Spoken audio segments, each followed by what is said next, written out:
To transition from surgical castration while avoiding boar taint, there are two main options available. One is to raise entire male pigs. The other is to vaccinate.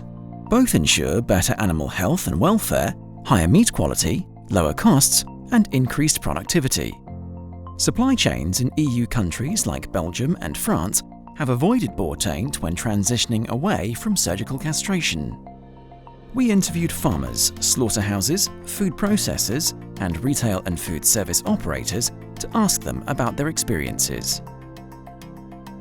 Why did you transition to raising entire males? When and how did you make the switch? I transitioned to entire males, I think almost 10 years ago now, and mostly because of the economics. An entire male is much more efficient than a castrated one. And the second thing is animal welfare and also animal health. I think that's much better with entire males than with castrated ones.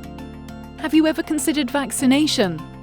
I looked to vaccination also, but I chose the way of raising entire males. Which techniques do you use to reduce boar taint? The techniques I use to reduce boar taint, first of all, is keep the stables clean. So I organize a good climate into the stables. And the second thing is use the right feeding components. What message do you have for farmers who are using surgical castration? I would say keeping entire males in your barns gives a lot of advantages. And if you want to inform yourself, get in contact with your colleague who is working with entire males, and hopefully you can learn something from them. Now, to be successful in the future, I need a commitment, support from my partners in the chain. Why did you transition to slaughtering entire males? When and how did you make the switch? We transitioned to slaughtering entire males because the market had a requirement for higher welfare standards. And piglet castration is a relevant topic into animal welfare. So ending piglet castration would be a very logical step in raising the bar for animal welfare. What do you think about vaccination as an effective means of preventing boar taint? The use of vaccination as a way to prevent boar taint is, from a technical point of view, very effective. Veterinarian, I understand the concept and it works very well. What are your lessons learned so far? Pork production is a chain production. And at the end of the chain, people have to be very confident to buy the product. And assuring quality at slaughter level, making sure that there is no tainted meat entering the market, is very, very important for the success of the entire chain. What message do you have for slaughterhouse operators who haven't made the transition? So to all my colleagues in Europe who also process pigs but haven't made the transition yet to intact boars, I would say, I understand your reluctance. There are many questions and managing boars is not for everyone. But I'm sure farmers can do it. We've shown it in different member states, so we all could do it.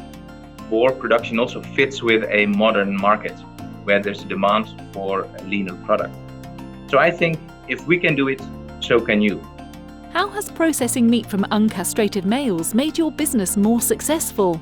Processing meat of uncastrated males is more or less the same as of female pigs. They have the same characteristics and they are a bit more on the leaner side, which actually fits the modern market very well. The success of the entire story is actually in the entire chain. The entire chain of production from farm to fork. Because uncastrated males are very efficient growers. They are very good at changing animal feed into meat, cutting costs in the chain.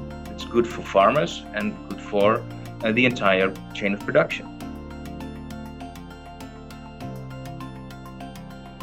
What are the advantages of buying meat that comes from entire males?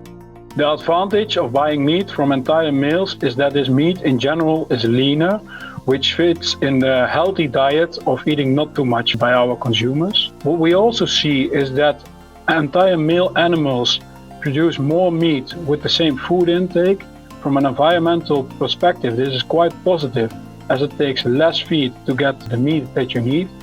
And thirdly, of course, animal welfare. Here in the Netherlands, animal welfare is a really important issue, and the non-castration of the animals helps in raising the animal welfare. because you don't need to do any surgery on the animals by removing the testicles. So for us, that are the main advantages of buying meat from entire male animals. What are the benefits of selling meat products from entire non-vaccinated pigs to consumers? The benefits of selling meat from entire non-vaccinated pigs to consumers is one from an animal perspective, an animal welfare perspective. Whether you're a farmer, slaughterhouse, food processor, retailer, or food service operator, remember to share your knowledge. Many of the challenges of transitioning to entire males or vaccinating pigs can be addressed with effective communication and improved ties between members of the supply chain. Only by working together can we make the transition successful. Find out more about best practices and techniques used by farmers, slaughterhouses, food processors, retailers, and food service operators in our 12 fact sheets available in 24 languages.